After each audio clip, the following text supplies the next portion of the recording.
जो सर पे रखने को मिल जाए नाल पाके हुजूर, तो फिर कहेंगे कि हाँ ताजदार हम भी हैं। मेरी तकरीर का उन्वान आज थोड़ा सा मेरी तकरीर के खिलाफ है। मैं पुराने जमाने में बड़ी तकरीर करता रहा हूं कि माँ बाप की इज्जत करो, हालांकि मैं इससे अब रुजू नहीं कर रहा हूं, मगर मैंने एक पहलू और सोचा है। मैं ये कहता हूं कि अगर सिर्फ ये कहा जाए कि बच्चे नाफरमान हैं तो ये फिर पूरी बात ठीक नहीं होगी। सिर्फ बच्चों की गलती है तो ये बात पूरी नहीं होगी। गलती सिर्फ बच्चों की नहीं होती, माँ बाप की भी होती है। मेरी आज की तकरीर माँ बापों के खिलाफ है। सुनेंगे आप लोग? नहीं सुनेंगे? सबसे बड़ी नेमत जो हमें मिला है वो दीन है। बोलो तो सही जरा, कहां चले भाई? ठीक है, ठीक है, जाने, हंस क्यों रहे हैं आप? जाने दीजिए ना, मैं पूछ रहा हूं ऐसे। मास्टर जब पढ़ाता है तो पूछता है नहीं पूछता है? तो मेरा भी हक है कि नहीं है? तो फिर क्या हो गया, आप पूछ लिया तो? भाई मैं भी तो इतने बड़े बड़े स्टूडेंट पढ़ा रहा हूं, तो थोड़ी बहुत तो मुझे मेहनत करनी पड़ेगी। मैं ये कहता हूं कि अगर कोई ये कहे कि बच्चे नाफरमान हैं, फुज़ैल बिन इयास घोड़े पे बैठ के जा रहे हैं, घोड़ा बिदकने लगा, बिदकना समझते, शरारत करने लगा, आउट ऑफ कंट्रोल हो गया। आपने घोड़े को बांधा, मुसल्ला लिया, नमाज पढ़ने गए, देखा कि नमाज में रो रहे हैं। किसी ने को हुजूर घोड़ा परेशान कर रहा था, घोड़े को ठीक करते, ये आपने नमाज पढ़ना क्यों शुरू कर दी? कह लगे मुझे हुजूर की हदीस याद आ गई। अल्लाह के रसूल फरमाते हैं कि जब बंदा अपने मालिक का कहना नहीं मानता है तो उसके नीचे वाले उसका कहना नहीं मानते। तो मैं समझ गया कि मेरा अल्लाह मुझसे नाराज हो गया जो मेरा घोड़ा मेरा कहना नहीं मान रहा है। तो मैंने सोचा पहले अपने मालिक को राजी कर लिया।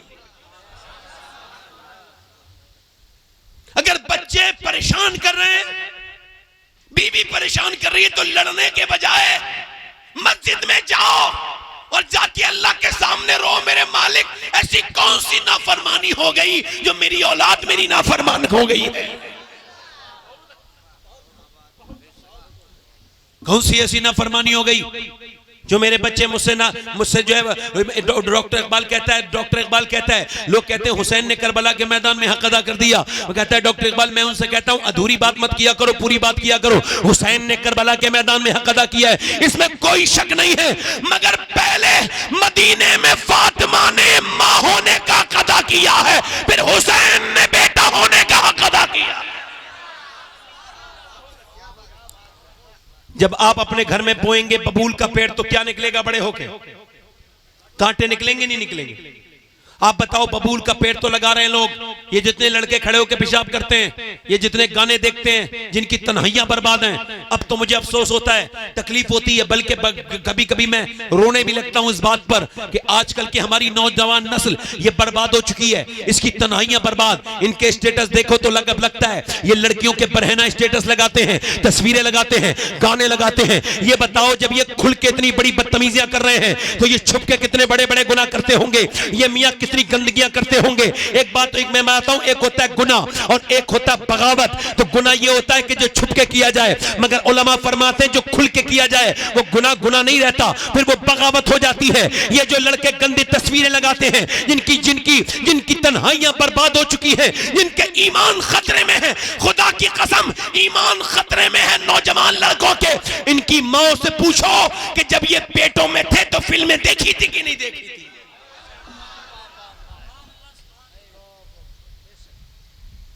कहते साहब हमारे बच्चे ना वो मोबाइल नहीं छोड़ते। एक साहब कह रहे थे मेरे बच्चे मोबाइल नहीं छोड़ते। मैंने कहा आप छोड़ते हैं?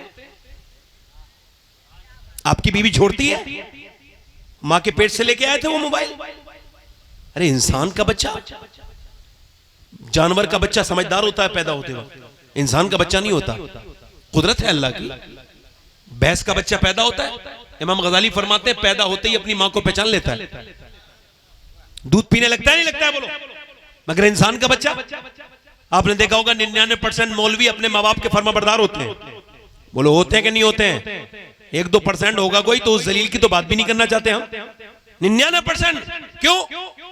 कहते हैं इमाम गजाली कहते हैं इस वजह से कि जब बच्चा 1 साल का हो जाए, बोलना शुरू हो जाए, तो तुम अपने बच्चे को गोद में लेके पढ़ाना क्या, उससे कहना अल्लाह अल्लाह अल्लाह अल्लाह अल्लाह। बच्चा कहेगा अब्बा अब्बा अब्बा अब्बा अब्बा।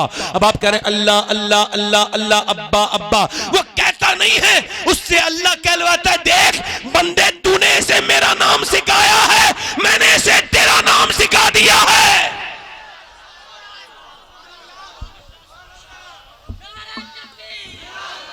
मैंने इसे बोलो बोलो मैंने इसे तेरा नाम सिखा दिया है। अल्लाह का नाम सिखाओगे तो अल्लाह तुम्हारा नाम सिखा देगा। याद रखो जो अल्लाह का नहीं हो सकता वो अपने माँ बाप का क्या होगा।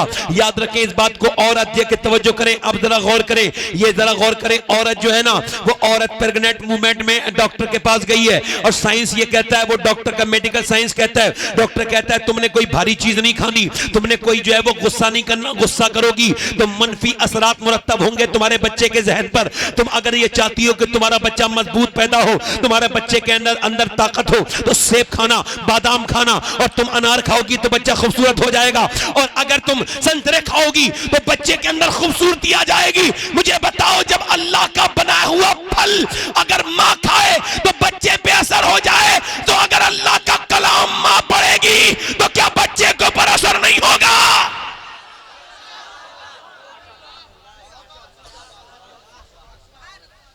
बोलो तो सही, जरा बोलो तो सही, होगा कि नहीं होगा असर। बोलो बोलो होगा कि नहीं होगा असर। माँ जरा माँ जनाबे वाला जे याद रखें, एक औरत जब सुधरती है, एक औरत जब बिगड़ती है तो उसका पहले उसका बेटा बिगड़ता है, फिर उसका पोता बिगड़ता है, उसकी पोती बिगड़ती है, उसकी बेटी बिगड़ती है, उसकी बेटी की बेटी बिगड़ती है, उसका नवासा बिगड़ता है। एक औरत अगर ठीक हो जाए तो नस्लें सुधर जाती है, और एक औरत बिगड़ जाए तो नस्लें बिगड़ जाती है। एक औरत अगर मक्के की खदीजतुल कुबरा होती है तो उसकी बेटी फातिमातुल ज़हरा होती है, और उसका नवासा हुसैन होता है।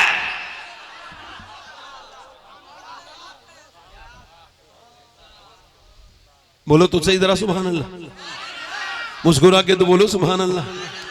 अब मुझे बताओ, अब औरतों को फिक्र इस बात की नहीं। एक बुजुर्ग कहते हैं, एक बुजुर्ग फरमाते हैं मैं छोटा सा था 10 साल का, मेरी माँ मुझसे बोली जा नमाज पढ़ने चला जा। कहते मैं नमाज पढ़ने नहीं गया, मेरी माँ ने मुझे कहा नमाज पढ़ने गया, मैं खेल में लगा था, बच्चे खेलते हैं ना अक्सर, कहा खेल में लगा था, मेरी माँ ने मुझसे कहा नमाज पढ़ने चला जा। कहते मैं नमाज पढ़ने नहीं गया, मेरी माँ ने जोर से कहा जाता कि नहीं जाता, मैं नहीं गया। कहती वो रोटी पका रही थी, उसने रोटी वोटी एक तरफ गिराई और ताकत और गुस्से में आई और बहुत ज्यादा जलाल में आकर के उसने जोर से चिमटा मारा, जिससे रोटी बनाती थी ना, वही चिमटा मेरे सर में मारा, मेरा सर फट गया, मैं एकदम बेहोश होने लगा और मैंने हाथ जोड़ के कहा अम्मा जा रहा हूं, अब ना मानना। कहते खौफ बैठ गया, मैं नमाज में गया, उसके बाद मेरी कभी नमाज नहीं छूटी। मेरी माँ मरने वाली थी तो मैंने अपनी माँ से पूछा, ऐ मेरी माँ ये बता कि तूने एक दिन रोटी फेंक कर मेरा सर फाड़ा था, क्यों, आखिर ऐसा क्यों? तो मेरी माँ ने कहा था मेरे लाल, मुझ पे रोटियां बनाना फर्ज नहीं था, तुझे नमाजी बनाना फर्ज था।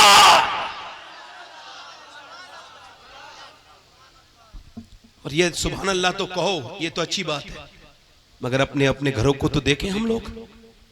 आज लड़कियों के क्या मेयार हो गए, औरतों के क्या मेयार हो गए। फिल्में, ड्रामे, गाने बाजे, तमाशे। देखो भाइयों, मोबाइल में मेरी तकरीरें आपको फिर भी मिल जाएंगी, मगर मैं नहीं मिलूंगा।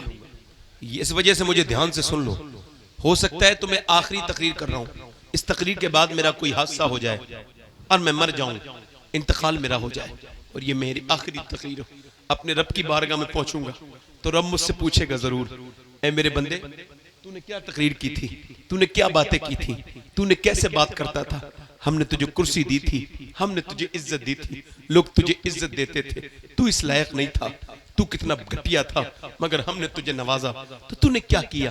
तो कम से कम मैं तो अपनी बात पूरी करके चला जाऊं। औरतें नेक होती थी, मर्द भी नेक हो जाते थे, माएँ नेक होती थी, बच्चे नेक होते थे, बाप नेक होता था, बच्चे नेक होते थे। तवज्जो करें यार, गैर मुनक़सिम हिंदुस्तान है। एक औरत है हमारे गांव में, एक औरत थी, वो अपने उसकी शादी हुई ना तो उसका शौहर कुरान पढ़ा हुआ नहीं था, वो पढ़ी हुई थी, तो उसने अपने शौहर को कुरान पढ़ा दिया, है ना, उसने अपने शौहर को कुरान पढ़ा दिया। एक गैर मुनक़सिम हिंदुस्तान में एक बाज़ैद नाम के बुजुर्ग थे, पंजाब में चौधरी थे, 2 बीबियां थी, तीसरी शादी उन्होंने की, तीसरी। कभी कभी तीसरी बीबी अच्छी मिल गई, कभी कभी बीबी ठीक भी मिल जाती, नेक बीबी मिल गई। उसने देखा कि चौधरी मालदार भी खूब है और खूब शोहरत है, नाम है, मगर नमाज नमाज नमाज। तो चौधरी को उसने देखा, बोली बड़ा बेकार इंसान है ये, नमाज नहीं पढ़ता। तो उसने क्या किया, सोचा इसे नमाजी बनाऊंगी। फिर उसने तरकीब सोची कैसे बनाऊं, कैसे बनाऊं। मियां सुने, पहले लोग बैठक बनाते थे, बैठकों में रहते थे, यानी उनका एक मेहमानों वाला जो है घर अलग होता था, एक रूम में कमरा बाहर घर की साइड में बना होता था। क्योंकि वो बेशरम नहीं थे, अब्बा हया थे, वो अपने दोस्तों को बैठक में बिठालते थे, बेशरमाई और बेहयाई के साथ अपनी बहनों के सामने लाके नहीं खड़ा कर देते थे, अपनी बीबी को चेहरा नहीं दिखाते थे। तब जो है कि नहीं, कुछ लोग तो अपने घरों में घुसा लेते हैं, दोस्तों को ऐसा लगता है कि अपनी बीबी को दिखाने लाया है। माज अल्लाह, इतनी बेगैरती की मामलात हैं, अल्लाह माफ करे। यार जरा गौर करे, वो जो औरत है ना, उसने देखा आदमी सोता है, उसे उसे दूध लेके जाता है रात को नौकर, उसने दूध का पैरा नौकर से लिया, कहा आज से तुम दूध लेके नहीं जाओगे चौधरी के लिए, मैं लेके जाऊंगी। वो दूध लेके पहुंची, चौधरी ने उसे देखा, कहा तुम क्यों दूध लेके आई हो? तो वो मेरा नौकर दूध लेके नहीं आया। कहा मेरा ज्यादा हक बनता है आपकी खिदमत करने का। कहा ठीक है। उसने दूध दिया, उसके बाद उसने गिलास से दूध पिया और फिर वो औरत कहने लगी हुजूर अगर आपको तकलीफ ना हो तो आपके पांव दबा दूं। कहने लगी ठीक है। अब वो पांव दबाती रही, 10 मिनट 5 मिनट आधा घंटा लगातार पांव दबाए। तो चौधरी की आंखों में नींद आ गई, वो सोने लगा। तो कहने लगी चौधरी साहब मैं तो जा रही हूं, आपकी आंख में नींद आ रही है, अगर इजाजत हो तो सुबह फजर में नमाज के लिए उठा दूं।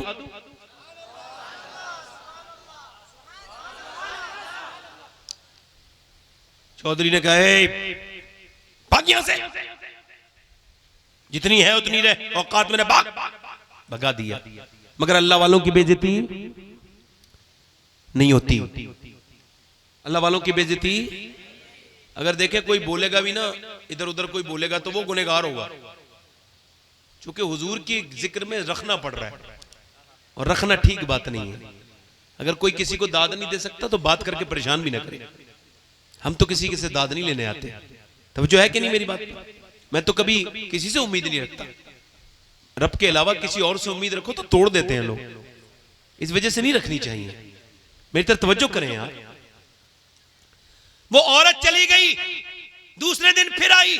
चौधरी ने कहा देख अब वो बात ना करना। उन्होंने कहा ठीक है चौधरी आप दूध तो पीजिए। उसने दूध पिया, फिर उसने पैर दबाए, पैर दबाती रही। फिर जब सोने लगा ना, कहने लगी चौधरी जा रही हूं, आप बुरा ना मानना, फजर में आपको उठा दूं। इसने एक जोर से लात मारी, ऊपर थी पलंग के, नीचे गिरी, मुंह के दांत में चोट लगी, मुंह में से खून निकल गया।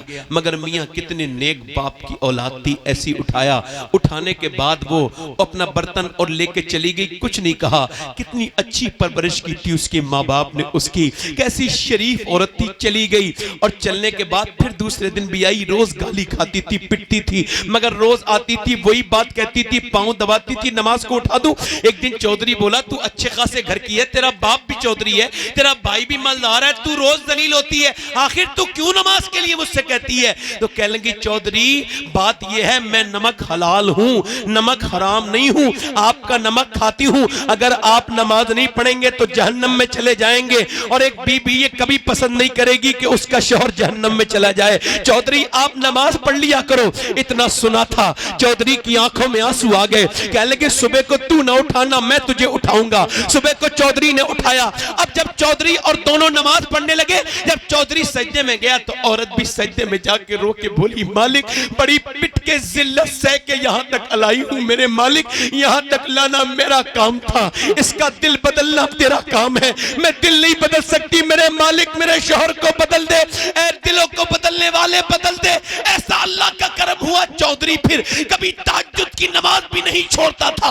इन दोनों के दरमियान जब बच्चा पैदा हुआ तो उसका नाम सुल्तानुल आरिफीन सुल्तान बाहू था, जिसने कहा था तस्बीह फिरी पर दिल नहीं हो फिरिया, की लेना तस्बीह पढ़ के हूँ, इल्म पढ़ा पर अदब न सीखिया, की लेना अदब न सीख के हूँ। यानी गौसुल आजम के बर्रे सगीर में 2 वजीर हैं, एक का नाम इमाम महमद रजा खां फाजिल बरेलवी, दूसरे का नाम सुल्तान बाहू सुल्तानुल आरिफीन है। मतलब यह है कि अगर माँ बाप नेक बन जाए तो औलाद वली पैदा होती है।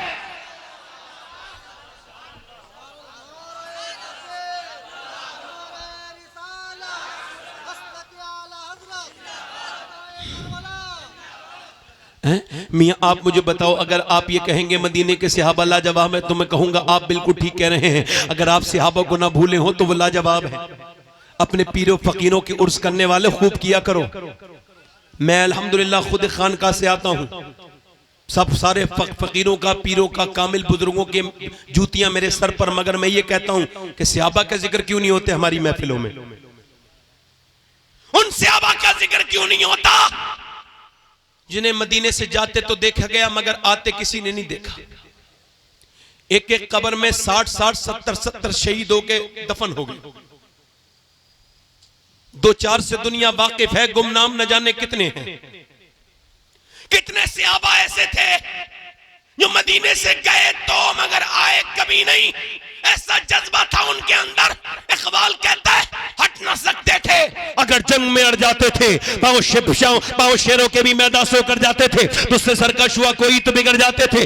चीज ही के हम तोप से लड़ जाते थे। दश्त दरिया भी न छोड़े हमने, बहरे जुल्मात में दौड़ा दिए घोड़े हमने। दी अज़ाने कभी यूरोप के कलीसाओं में, कभी अफ्रीका के तपते हुए सहराओं में। शान नजरों में न जचती थी जहादारों की, कलमा पढ़ते थे हम इच्छाओं में तलवारों की। आ गया इन्हें लड़ाई में अगर वक्त नमाज, किबला रूह हो के जमीन बोस हुई कौमे हिजाब। एक ही सब में खड़े हो गए महमूद आया, न कोई बंदा रहा और न कोई बंदा नवाज। बंदा साहिबो मोहताजो गनी एक हुए, तेरी सरकार में पहुंचे तो सभी एक हुए। तो ये कह दे कि उखाड़ा दरे खैबर किसने, काट कर रख दिए कुफ्फारों के लश्कर किसने। किसने फिर ठंडा किया आतिश कदाए ईरा को, किसने फिर जिंदा किया तस्किरा यज़दा को।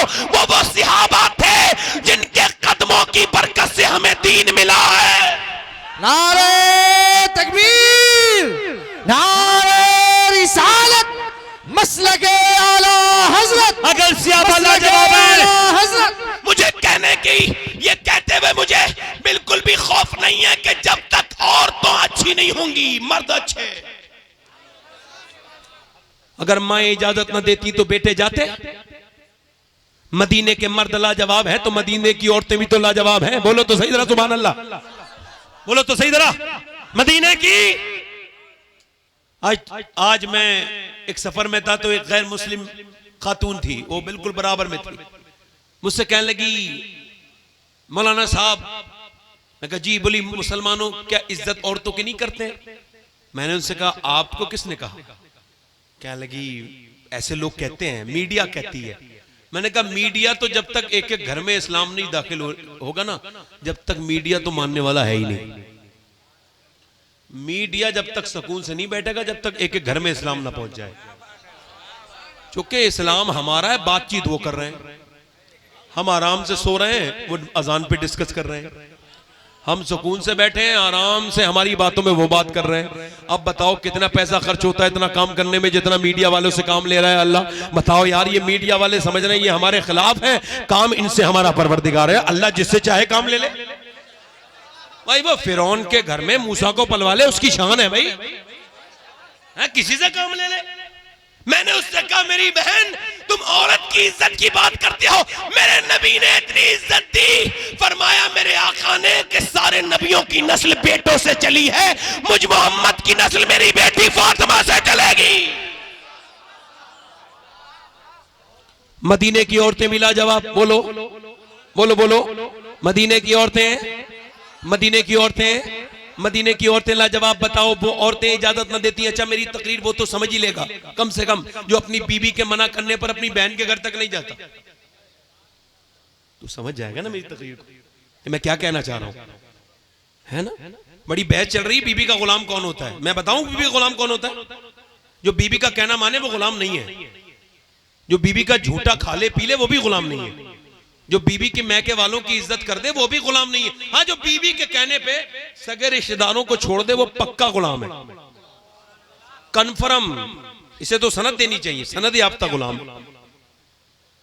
तवज्जो है कि नहीं भाई? मदीने की औरतें लाजवाब। बोलो। मेरे नबी पाक ने फरमाया कि देखो वो जो कुफ्फार है ना, वो ये कहते हैं कुफ्फार मक्का के वो रस्सियां लेकर के आ रहे हैं और वो कहते हैं कि नबी को बांध के लेकर के जाएंगे। कितने लोग ऐसे जो अपनी अपनी जानें कुर्बान कर देंगे। औरतों ने जब ये सुना है तो कड़ियल कड़ियल जवान दिन भर आते रहे, दिन भर औरत जवान आते रहे। मियां जवान जवान लोग आते रहे नबी पाक के पास मियां जवान जवान लड़के आते रहे, औरतें अपने बेटे को लेकर आती थी, बहनें अपने भाइयों को लेकर के आती थी, बीबी अपने शौहरों को लेकर के आती थी और अर्ज करती थी हुजूर किसी ने नहीं कहा इन बच्चे इनका हम इंतजार करेंगे या ये खैरियत से आ जाएं, इनका ख्याल रखिएगा। हर औरत यही कहती थी मेरे बच्चे को, मेरे बेटे को, मेरे भाई को, मेरे शौहर को अगली सब में खड़ा कीजिएगा ताकि ये शहीद हो जाए और मैं शहीद की मां कहलाऊं, शहीद की बहन कहलाऊं।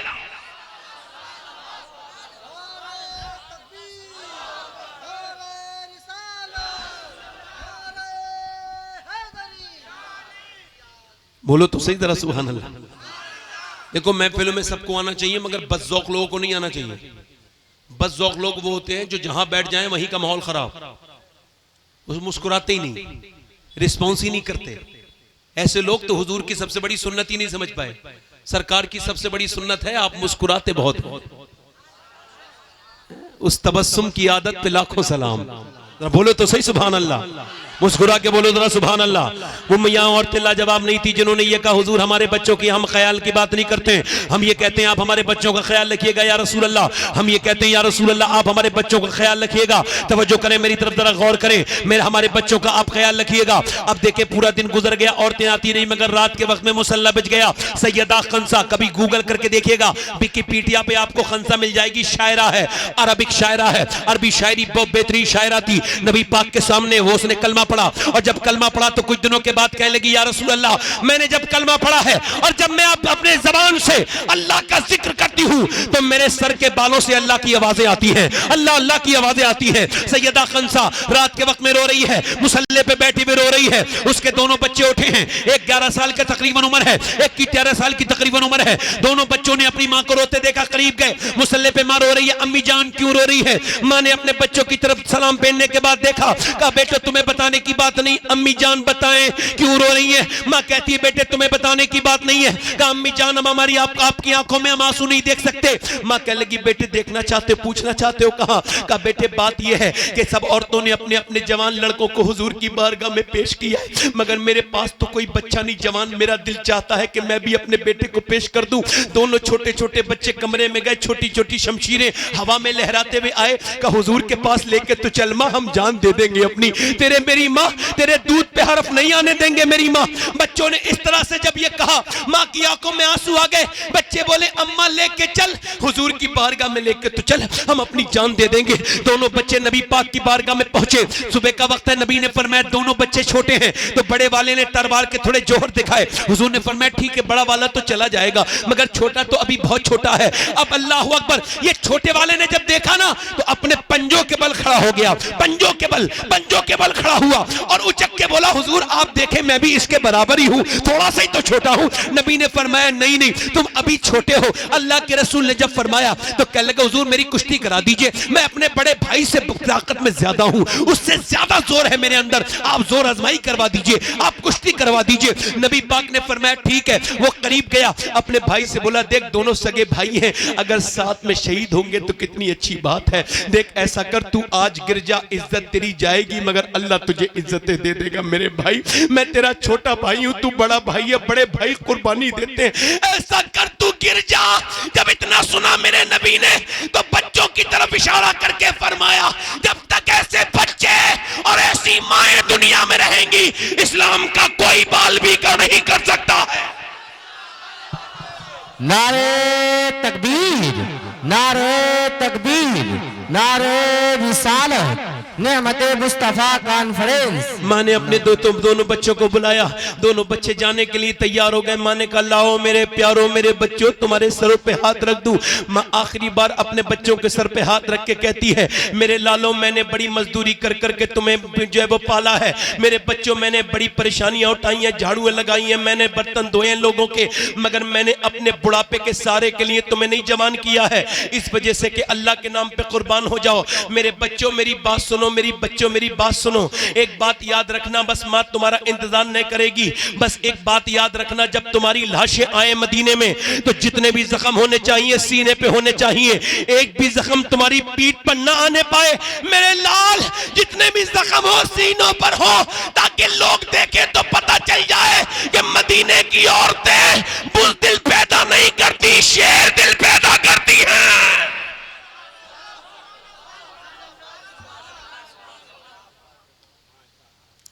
इतनी देर में एक और सियाबिया आ गई, और जब उसने बातचीत करना शुरू की तो सारे सियाबा रो रहे हैं, औरतें भी रो रही हैं। उसने मालूम है क्या बात की? कहने लगी हुजूर मेरे बेटे को भी लेके चले जाएं। सरकार ने फरमाया आपका बेटा कहाँ है? कहने लगी हुजूर ये मेरा बेटा है, 2.5 साल का बच्चा था। हुजूर ने फरमाया इसका क्या करेंगे, ये जंग में क्या करेगा? कहा हुजूर ऐसे मेरे आका आपकी तरफ तीर आते होंगे ना मैदान जिहाद में। कहा हुजूर से कहने लगी या रसूलल्लाह जब तीर आए ना आपकी तरफ तो या रसूलल्लाह बस मेरे बच्चे को ढाल की जगह इस्तेमाल कर लीजिएगा, आपको ढाल की जरूरत पड़ती होगी। अगर 1-2 तीर मेरे बच्चे के आगे लग गया अल्लाह के रसूल तो मैं तो कामयाब हो जाऊंगी, मेरी तो कमाई कामयाब हो जाएगी। अगर आपके जिस्म से आने वाला तीर मेरे लाल ने रोक लिया। फिर बोली हुजूर इस बच्चे के अलावा मेरे पास कोई दूसरा बच्चा नहीं है। मेरे नबी पाक ने फरमाया जा अपने बच्चे को लेके चली जा, तेरा बच्चा शहीद नहीं भी होगा फिर भी तू शोहदा की मां के साथ उठाई जाएगी। नबी मुख्तार कुल है, जिसको जो चाहे अता कर दे। यार कैसे जज्बे थे। आज की औरतें मस्जिद भेजने के लिए तैयार नहीं, नमाजी बनाने के लिए तैयार नहीं, अपने बच्चों को मियां भेज देती है काम करने के लिए तो दिल्ली बंबई, मगर मस्जिद तक भेजने के लिए तैयार नहीं। इनसे पूछो तेरा बच्चा अगर जहन्नम में गिर रहा होगा तो रोक लेगी क्या? तुझे लगता नहीं तेरा बच्चा बेनमाजी होगा तो जहन्नम में चला जाएगा? ओ मेरी बहन मेरी बेटी, अब तो तुम ये कहना चाहिए उम्मत को कि अल्लाह ने अपने हबीब को यार भी चुन चुन के दिए और रिश्तेदार भी चुन चुन के दिए। न यारों का जवाब है न रिश्तेदारों का जवाब है।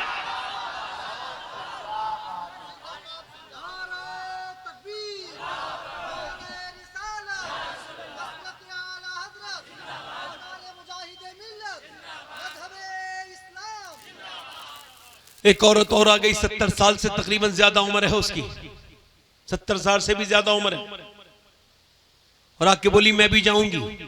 बोलो तो सही सुभान अल्लाह, जंग में जाऊंगी। सुभान अल्लाह। पहले जमाने की बुढ़ियां कितनी अच्छी थी और आज के जमाने की बुढ़ियां, सहाबा इकराम उस जमाने की बूढ़ी औरतें सुभान अल्लाह अजीम थी, मुकद्दस थी। बोलो तो सुभान अल्लाह यार। और आज की तो खुराफात करने से, सब बुढ़ियों को तो नहीं कह रहा हूं, सारी बुढ़ियों को नहीं कह रहा हूं, मगर ये जो खुराफात करती हैं इन्हें तो कह ही रहा हूं, जिन्हें बुरा लगे उन्हें कह रहा हूं। ये बुढ़ियां जो परेशान करती हैं अपनी बहुओं को, अगर बेटा जरा मोहब्बत से बात कर लेना तो बड़ी तकलीफ हो जाती है ना, तकलीफ हो जाती है, लड़ाती है, उल्टी सीधी झूठी सच्ची बातें सुनाती है। हुजूर फरमाते जो मियां बीबी के दरमियान झगड़ा कराए उस पर लानत है, चाहे वो सास हो या फिर तो किसी की बहन हो, तो झगड़ा कराए उस पर। और अक्सर हमने देखा है मियां बीवी में खुद झगड़े नहीं होते हैं, दूसरे ही कराते हैं, है ना।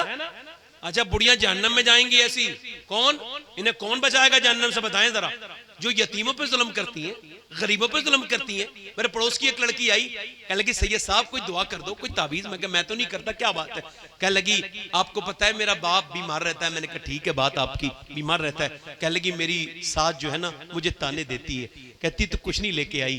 अल्लाह अकबर। कहती मेरा तो बाप बीमार है, भाई कभी जाते नहीं, मैं तो खुद उसके घर की नौकरानी हूँ, सारे काम दिन भर करती हूँ, फिर भी 8 दिन में 10 दिन में एक बार ताना जरूर देती है, मुझे बार बार जलील करती है।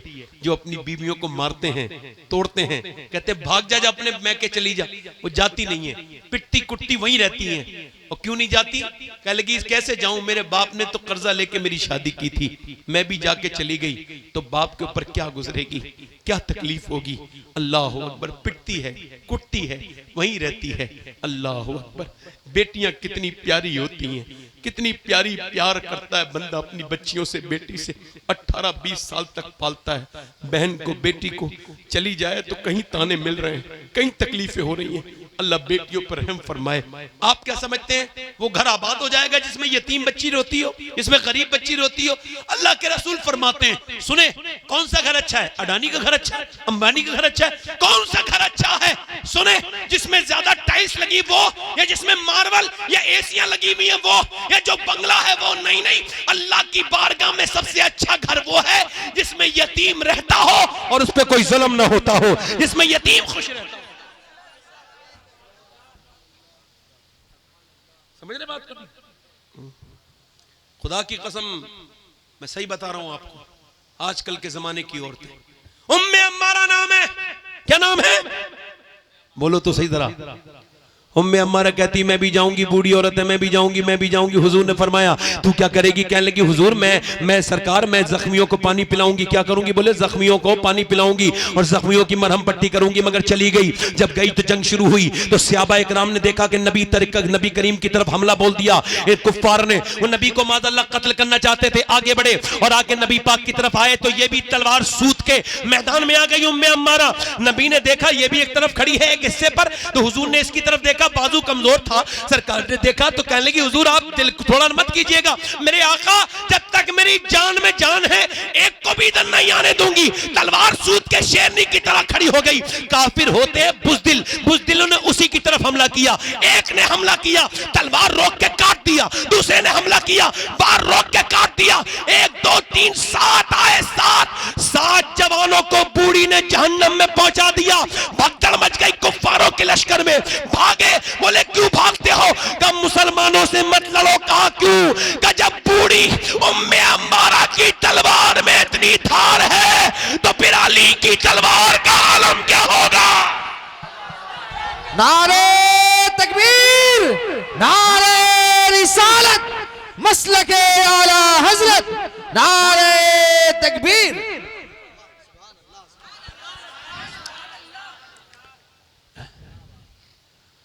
एक औरत बैठी है, ऐसी औरतें सुभान अल्लाह जो औरतें नमाज नहीं इतने पढ़ती, घरों में सीरियल देखती रहती है, नाटक देखती रहती है, मोबाइल देखती रहती है। ये क्या समझती है जवाब नहीं देंगी क़यामत के दिन?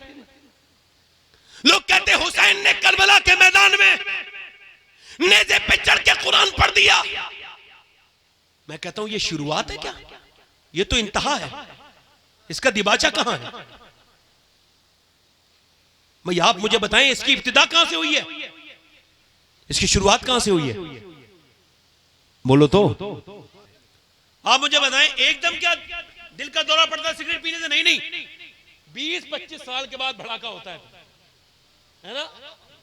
20-25 साल के बाद भड़ाका होता है। 1-2 गुटखा खाने से किसी को कैंसर होता? कोई खाता गुटखा? नहीं, 15-20 साल मेहनत करके डॉक्टर कहता है भाई आपका मुंह सड़ चुका है, ये आपके मुंह में कीड़े पड़ गए, अब आप मर जाएंगे, बच्चे आपके यतीम हो जाएंगे। जिसके पैगंबर ने आखिरी वक्त में मिसवाक किया हो उसके उम्मती जब ये गंदी चीजें खाते हैं शर्म आती है देख करके। ये सब खाते हैं, एकदम कुछ नहीं होता, हल्के हल्के चीजें बनती हैं, कंपाउंडिंग इफेक्ट होता है। मौला कायनात मौला अली फरमाते हैं मैं अपने घर में आया, कहते हैं मैं अपने घर में आया 15 दिन के बाद। कितने दिन के बाद? बोलो 15 दिन के बाद। कहते हैं मौला अली कितना कैसे कुरान पढ़ते थे आपको बताऊं? लोग कहते हैं करबला में नेज़े पे हुसैन ने कुरान पढ़ के चढ़ के कुरान पढ़ दिया। मेरी तरफ तवज्जो करें, आपको बताएं मौला अली फरमाते मैं ऐसे कुरान पढ़ता था कि घोड़े पे बैठता था, और घोड़े पे बैठता था मैं अपना पांव रकाब पे रखता था, और मैं जीन पे बैठने से पहले पहले एक कुरान पूरा कर लिया करता था। और इस बात को अशरफ अली थानवी ने भी लिखा है। आप समझ रहे बात को? नहीं, मौला अली रकाब पे पांव रख रहे हैं और बैठने से पहले पहले कहते हैं 15 दिन के बाद मैं अपने घर में आया। कितने दिन के बाद? कहते हैं मेरी बीवी ने मेरा दरवाजा खोला। असल में मैं जो है ना बड़ा संजीदा किस्म का इंसान हूं, तकरीर मेरी हसास होती है और मुझे जरा सा भी डिस्टर्ब होता है तो भूल जाता हूं अपनी तकरीर।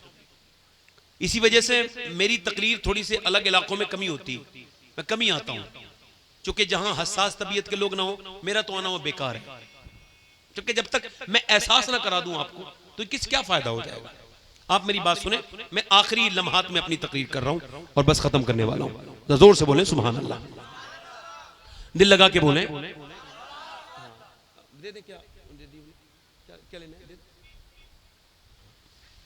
ठीक है कोई बात नहीं। हाँ, आखिरी बातें कर रहा हूं मैं, अल्लाह ताला मेरी हाजिरी कबूल फरमाए। और मैं 8-9 महीने के बाद इतना डिस्टर्ब हुआ हूं जितना आज हुआ हूं। मतलब मेरी तकरीर में लोग बैठ जाते हैं, जहां जैसे बैठना होता है बैठ जाता है एक साथ, मैं तकरीर खत्म कर लेता हूं, वो बात मेरी पूरी हो जाती है। बात यह है ना कि एक बार गौस पाक तकरीर कर रहे थे, कौन तो एक चील बोलने लगी। चील को तो अकल नहीं होती ना, तो आपने ऐसे देखा चील के 2 टुकड़े कर दिए, नीचे गिर गई। ऐसे करके देखा 2 टुकड़े कर दिए, पर मैं अल्लाह रसूल का जिक्र कर रहा हूं, तू बात करती है। नीचे को गिरा दिया, 2 टुकड़े कर दिए, मर गई। अखबार और अखबार में लिखा है गौस पाक ने फिर उसे उठा दिया, उठ जा। वो जुड़ गई एक जगह, उड़ने लगी। पर मैं उड़ने के लिए नहीं कह रहा हूं, मेरी बात सुन के जा। मेरा नाम अब्दुल कादिर है, आज के बाद तकरीर करूं ना तो यहां से जाना तो आवाज मत करना। इस बार जिंदा कर रहा हूं, अगली बार जिंदा नहीं करूंगा। तेरी चिड़ियां हैं तेरा दाना पानी, आला हज़रत फरमाते तेरी चिड़ियां हैं तेरा दाना पानी, तेरा मेला तेरी महफिल है। मौला अली फरमाते 15 दिन के बाद घर में आया हूं, मेरी बीवी ने मुझे दरवाजा खोला और मुस्कुरा के सलाम कर दिया। कोई ताबीज की जरूरत नहीं, घर में मोहब्बत के लिए ताबीज, मोहब्बत का ताबीज इधर उधर लाने की जरूरत नहीं है। सबसे बेहतरीन ताबीज नबी पाक की बेटी की सीरत है। जब शौहर घर में आए तो मुस्कुरा के सलाम कर दो। पहला काम है औरत जो करे, सलाम कर दिया सैयदा कायनात ने। वसीम बरेलवी कहता है थके हारे परिंदे जब बसेरे को लौटे तो सलीकेमंद शाखों का लचक जाना जरूरी है। और वो उन्होंने सलाम कर दिया। मौला अली कहते हैं मैं अंदर गया, मैंने कहा भूख लगी है फातिमा? कहते हैं वो फातिमा भूख लगी है।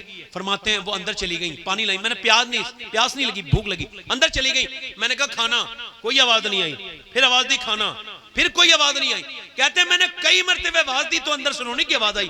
मैं अंदर जाके देखा तो दोनों आलम के मालिक और मुख्तार की बेटी फटी हुई चादर में बैठी हुई रो रही है। मैंने पूछा सैयदा आप क्यों रोती हैं, क्या बात है? कह लगी मुझे बड़ा अफसोस है कि आपको खाना नहीं दे पा रही हूँ। कहा क्यों? कहा जब आप घर से गए थे 7 दिन का या 8 दिन का फाका था, आज घर में आए हैं तो काफी दिन हो गए हैं, हमारे घर में कुछ बना नहीं है, आपके दोनों बच्चे भी भूखे हैं। अल्लाह अकबर, खजूर की गुठलियां चूस चूस के सो गए हैं। अल्लाह अकबर।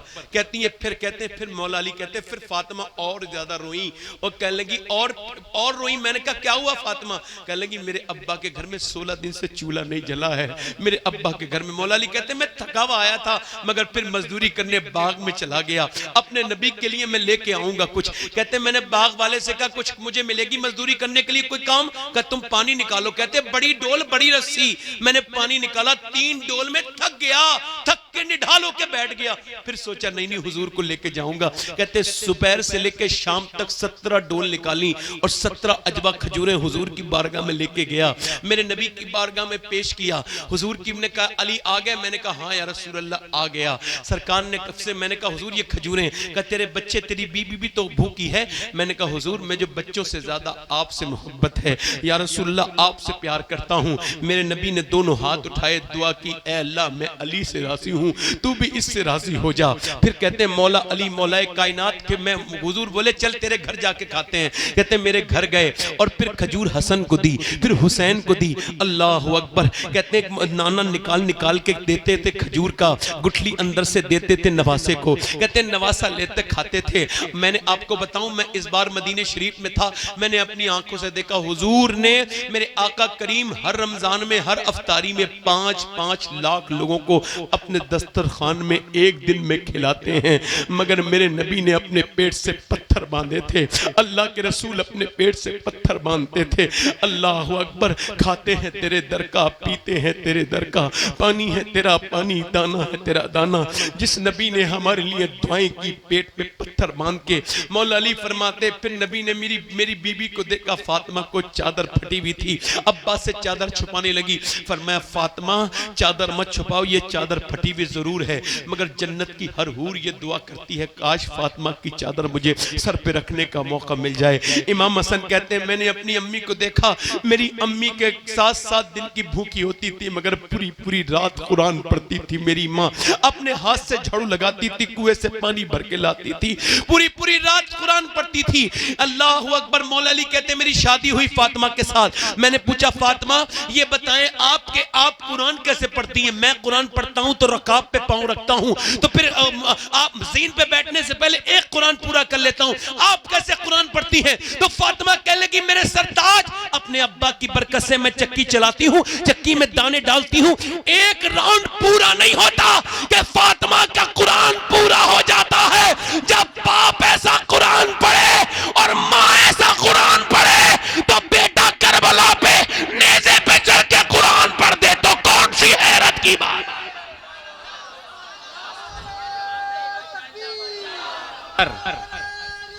या रसूल अल्लाह